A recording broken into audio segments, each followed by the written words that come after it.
This is a Fox News alert. After months of negotiations, insulting nicknames, aggressive tweets, and a brief cancellation, the moment has finally come tonight, right now.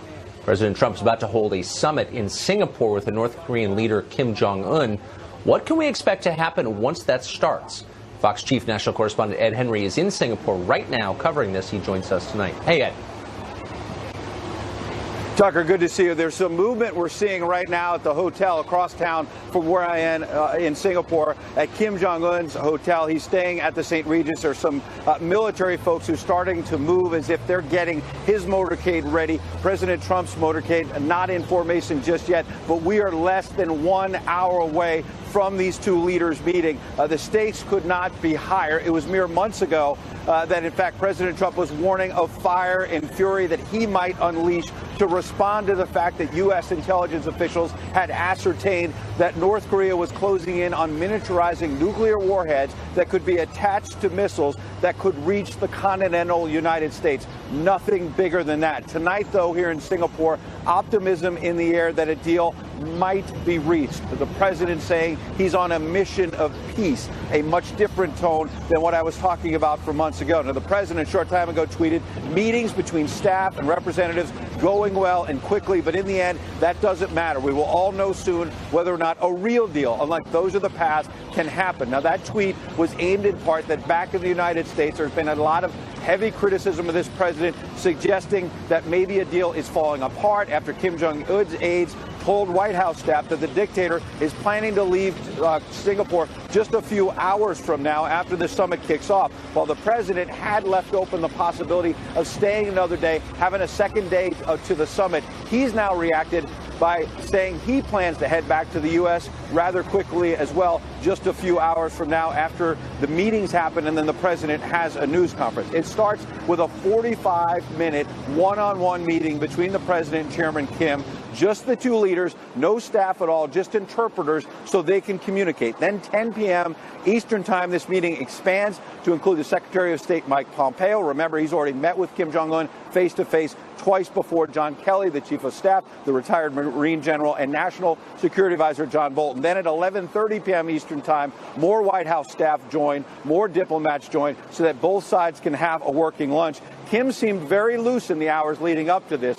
Kim Jong Un taking selfies, touring various tourism spots here in Singapore, including a casino, perhaps maybe getting an idea of what loosening of economic sanctions could mean for his economy back in North Korea, looking at the economy here in Singapore. But Mike Pompeo, Secretary of State, insisted today that the U.S. is not going to loosen any sanctions until Kim Jong Un at this table, less than an hour from now, starts to agree to denuclearize. Now, for all the naysayers that I mentioned back home that the president is this last couple hours tweeting about, think about how far we've come. It was just last August that Guam was on a high state of alert. We have U.S. military personnel and their families there. North Korean officials were threatening that they were going to send medium or long-range missiles to attack Guam, go after Americans, and perhaps start a nuclear war. Tonight, Tucker, we are literally less than 1 hour away from the start, at least the start, of peace talks, Tucker. Ed Henry live for us in Singapore. Thanks a lot, Ed. Well, the summit that starts in less than an hour does not mean that the crisis on the Korean Peninsula will be resolved immediately. Both the U.S. and North Korea have agendas. What are they exactly? George Friedman is the founder and chairman of Geopolitical Futures. Harry Kazianis is director of defense studies at the Center for National Interest, and they both join us tonight. So, in turn, George, first to you, what must the U.S. get out of this? What is the goal of the administration going in?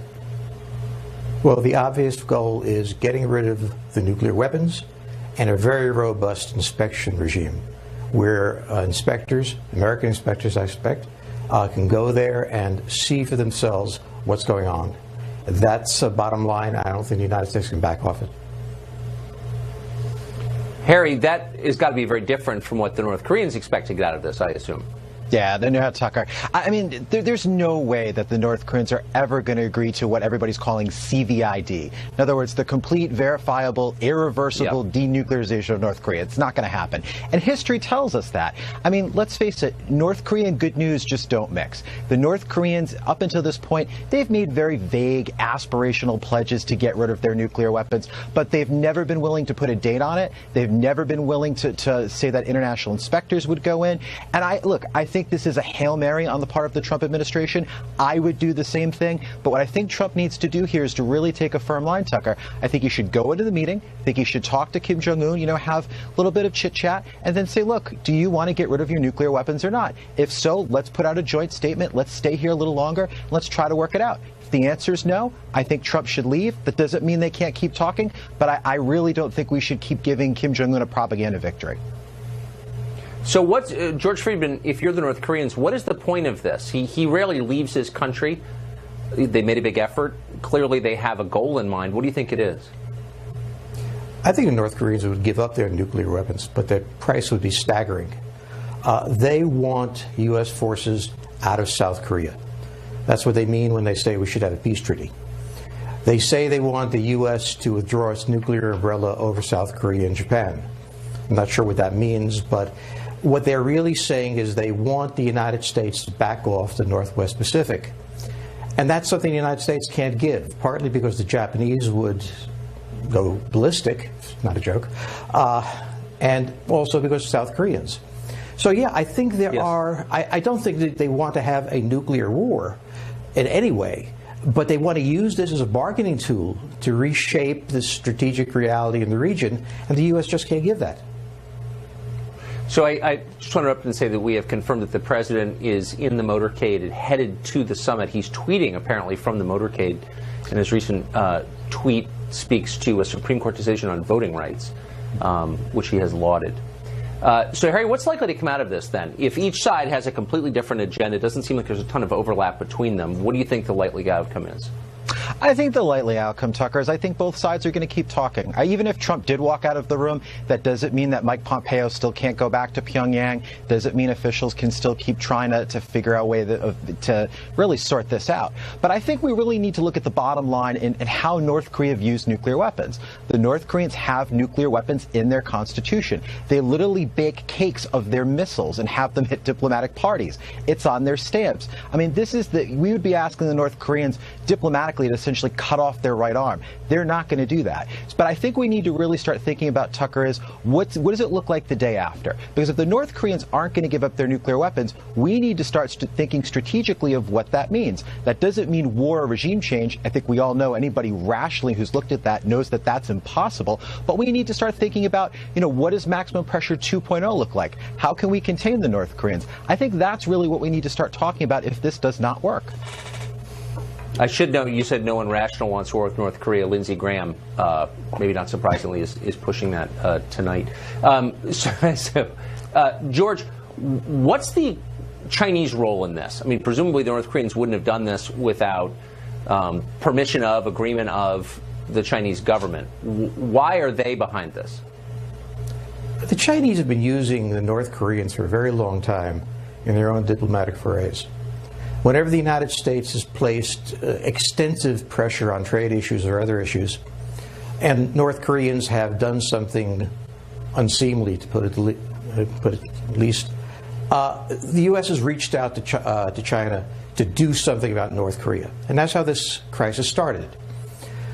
But look, the Chinese would love nothing better to see the United States bogged down in some military action in the Korean Peninsula. Or they would love the United States to capitulate and leave the North Koreans be. In either case, they can point out how weak the United States is or how brutal the United States is. But I think one of the things that we've learned in this is don't count on the Chinese to be the ones to solve the problem. And I don't think it's because they lack influence in North Korea. Obviously they have it, but they don't want to use it. They were quite happy to see the United States bogged down in this. If I were the Chinese, I would be too. But what we've learned in this is don't count on the Chinese. They're not going to solve the problem. No, of course. Harry, does the rest of the world want Korean reunification? I think that's an interesting question. I know the Chinese don't want that because they don't want in 20 or 30 years a powerful Korea that has, factories that could be fueled by cheap North Korean labor meshed with a South Korea that builds things like Samsung Galaxy phones and has, incredible technological prowess. I don't think that the Chinese or a lot of countries probably in East Asia want that. I think eventually it probably will happen.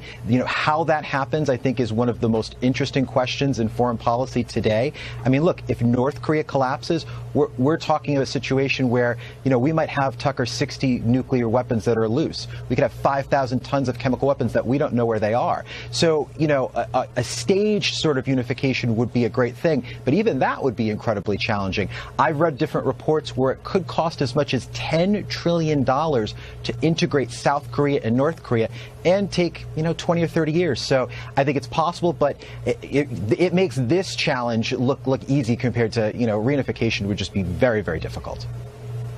George Friedman, should the United States want reunification? I don't think it benefits the United States. Our ally, Japan, would be horrified at that. It sees North Korea as a potential adversary. It occupied it before World War II. They don't want it. The Chinese may or may not want it to the extent they can control it, and I agree that they're likely to oppose it. But look, this is a regime that survived what nobody thought it would.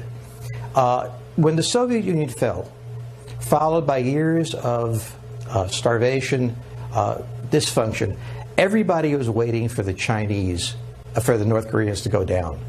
They didn't. This is a robust regime. Not a nice regime, but a robust regime in the sense that it is well policed by the leadership and it polices the country very well. And this regime, one of the most important things they want is to survive as a regime. One of the reasons, among several, they've built their nuclear weapons is to guarantee that no outside force is going to come in and destabilize or undermine the regime. They haven't survived for the past 20 years to be taken down. So I think the real animosity toward a unification is actually North Korea. South Korea, as I said, doesn't want to pay the bill for North Korean unification. And North Korea knows that if they unify, the regime goes down. And these guys are very happy with their lives running in North Korea.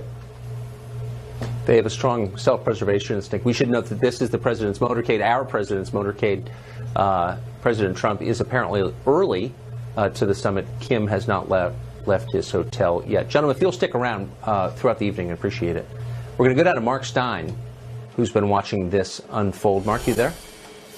Yes, I am, Tucker. What do you make of this? I mean, this is not, if you had to make a list of predictions 2 years ago, this would not be on it, I assume.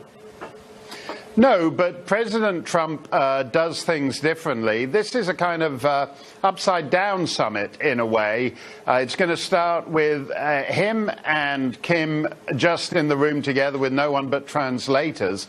That's really the opposite of the way almost any international gathering takes place. The term, I think Churchill coined it, Sherpas, the people who map out everything the summit's going to agree, and then when 88% has been set in stone, then the leaders come in and basically put their imprimatur on this. This is completely the opposite. Donald Trump is going to walk into that room and he's going to make his own calculation as to whether Kim Jong Un is there in good faith. And it's basically going to be the president who calls it and decides whether or not this process is sincere and it's for real. And that's very different from the way almost any other international summitry takes place in the modern world. What do you make of this? By the way, we're watching now the president's motorcade in Singapore going to the summit site. What do you make of the way this came about? I mean, I don't think there was anyone who predicted this. And it came out of the president's kind of signature bellicosity, which supposedly gets you nothing, but in this case did get us something. Yeah, and I actually think that's one of the most effective things. You know, the weakness of the Western world generally is that when we enter into talks or talks about talks, these third world dictators always understand that our priority is to be in a room, sitting down, talking, and getting an agreement. And we'll do almost anything to get into a room and start chit-chatting and having tea and coffee.